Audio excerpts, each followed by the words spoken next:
podcast. I am Dr. Kyla Prusak, principal at Minett Elementary, and I'm excited to share with you the voices of real educators who are living this work. When I think about the greatness that is happening every day in schools all over the world, I feel compelled to do a small part in helping others understand the many facets of the work we do. We hope our listeners will be able to gain an inside look as we pull back the curtain. We are back for episode 2, and I am so excited about today's guest, Mrs. Savannah Miske, Minett's very own digital learning coach. Hey, Savannah. Hello. I'm so excited to be on the other side of the camera today, so to speak, of course. Awesome. Well, just to make sure our listeners know, tell us, what does a digital learning coach do? So one of the biggest parts of my job as a digital learning coach is really just propelling the district vision of creating future-ready learners, educators, and leaders. And so we look a lot at that future-ready learner profile and how can we help students develop the skills that they need to be successful long-term, not just the time that they're here at Minett. So we integrate technology and work on things that will help them collaborate and communicate, really respond to the greater world, and just overall kind of work on things that aren't just content skills. So there's a lot of components to my job in addition to that and kind of that support the future ready learner profile. And so there's the parts that everybody sees. So I do a lot of job embedded training. So we're so lucky in our district. We have so many resources at our disposal. And so it's kind of a matter of helping teachers pick and choose when to use things, and also just to kind of vet things to make sure that they're the best for whatever instructional purpose there is. So that's a big part. I love getting to model. I love getting to coach teachers, but I think my favorite might be co-teaching and working directly with the kids. So that's a lot of fun. I get to do collaborative planning. I get to do a lot of content curation and creation.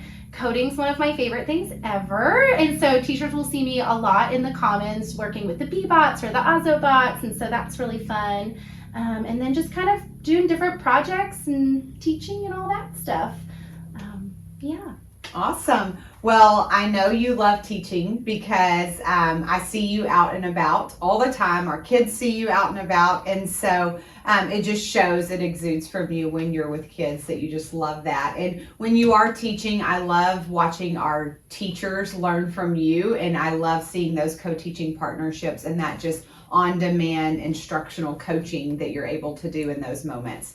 So with that, what has been one of your favorite lessons that you have done with students this year? It's so hard to pick. There's been a lot of really fun things, but if I had to pick just one, I think I would pick in first grade, they were learning all about weather and also like how to appropriately respond to the types of weather. And so the first graders got to do a green screen project where they made weather reports and they wrote scripts, and we used an app called Doing, and they got to go through the whole process of like choosing a background and then giving their weather for the week, and then also making recommendations on, like, so for example, if it was raining, they'd say, don't forget your raincoat, and not just what to wear, but like what to do as well. So some kids said, oh, it's sunny outside, maybe take a walk to the park or go to your local swimming pool. So it was so fun to see some of our youngest learners really engage in some highly collaborative work and create something, not just consume technology, but use technology for a greater purpose to reach a bigger audience, because we got to put it on Seesaw so that families could see it and other teachers in the building. And so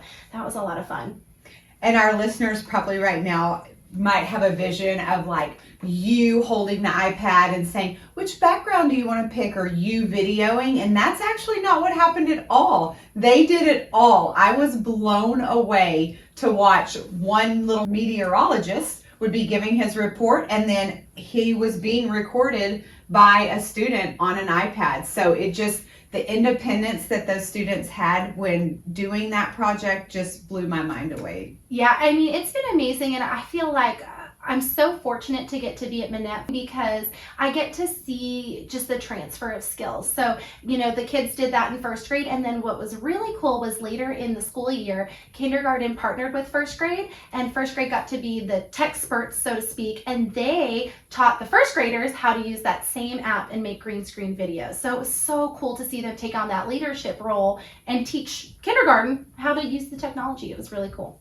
That is awesome.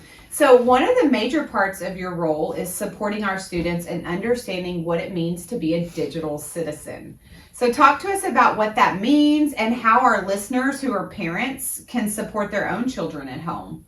Yeah, digital citizenship is just such an integral part of learning today for our kids because so much of our time is with using technology. And so that comes with a lot of responsibility as well. And so there's lots of different components when it comes to digital citizenship. So it's the things that people, I think, commonly think of, which are cyberbullying, privacy and security. But then it comes down to things that I think are a little bit more relatable, like media balance. So how do we look at our time and appropriately use technology? Because I'm a little guilty of this myself. I end up scrolling TikTok for far longer than I should at night. Mm-hmm. And so it's making that plan and talking with kids about, hey, like, I know you really want to play this game or watch this show.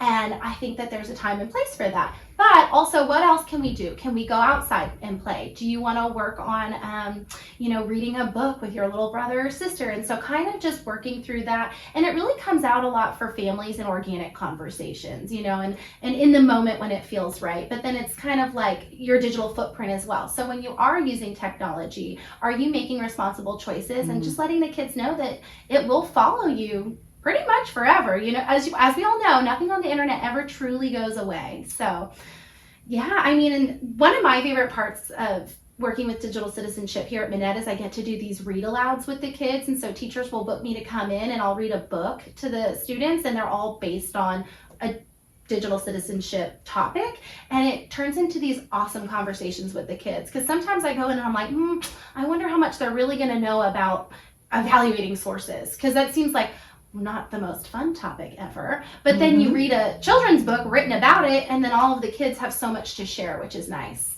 I love it. And when you enter with the topic of technology, you can hook students immediately, so they soak up that learning. Absolutely. Awesome. Okay, so one of the questions that I get asked most often is, who is behind the Minett social media presence? It is definitely a team effort, but you are the star of our Minett social media. Quite a compliment. So give our listeners one or two of your pro tips for social media content development. Okay, well, I just love this, and I think it's so relevant to today's world. Who would have thought 10 years ago that there are people out there that sole job is to produce social media content? That kind of blows my mind. I am so fortunate, like you said, it is such a team effort. And so when Minett first started, Megan Reynolds, our counselor, as you know, was really big with you, Dr. Prusak, in creating kind of the branding for Minett. And I think keeping consistent with that branding has been so important. So that's one thing, like come up with a brand and really live that through your social media content. I think keeping that trending audio, because as people search and they hear a song they like, they'll click on it, which will lead you to your videos. So using that audio that's kind of very popular. I think keeping things fast-paced to keep interest. We all know attention spans have always been kind of short for adults and kids alike. And even now with the way we consume media, it's even shorter. And so just kind of getting to the point quickly. And then just knowing your audience and keeping the content fresh, always having something interesting. I love that. As I hear you talk today, it just reminds me, I never see you stop.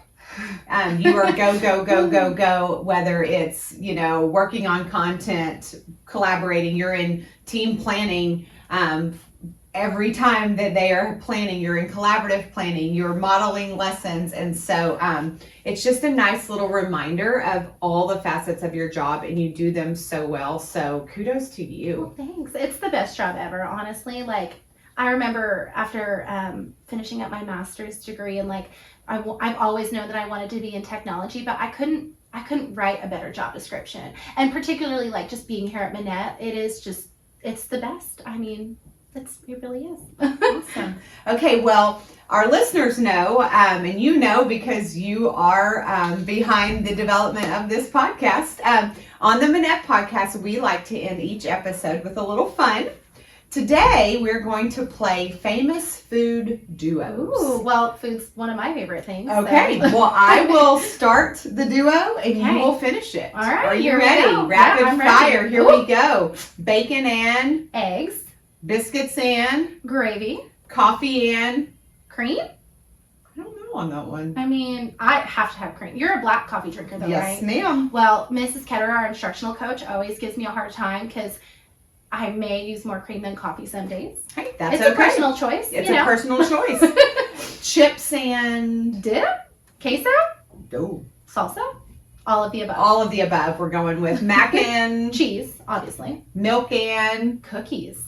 peanut butter and I'm going to say jelly. Are you jelly or like fluff, Nutella? well, as you know, I'm a peanut butter and almonds every day for yes. my snacks. I was going to say peanut butter and spoon. No. Salt and Pepper. awesome. I feel like that should lead us into a song. No. Yes. Thank you so much for joining us today, Savannah, and a special thank you for being the magic behind the scenes that brings our podcast to life each week. We learned so much for you, and I think that you have requested to give a few shout outs. I did, yes. So running the social media has definitely been like such a special part of my job, and it is so reaffirming to get some feedback in the comments and the likes. And so I just wanted to give a special shout out to some of our most loyal followers. So this is not, of course, limited to, but I wanted to shout out Buddy and Joni Minett. Thank you guys for always making a point to comment on our social media. And then to Carolyn Driscoll, who always has just the most positive, reaffirming words. Every time I see y'all pop up, it just makes my heart so happy. So thank you guys. I completely agree. So thank you, Savannah, and have a great day, listeners. Thank you. If you are hearing this message, you've listened to the entire episode, and for that, we want to thank you from the bottom of our hearts. We hope you enjoyed this new episode, and if you did, please leave us a like on YouTube and be sure to hit subscribe. Don't forget to follow us on Instagram, Twitter, and Facebook too.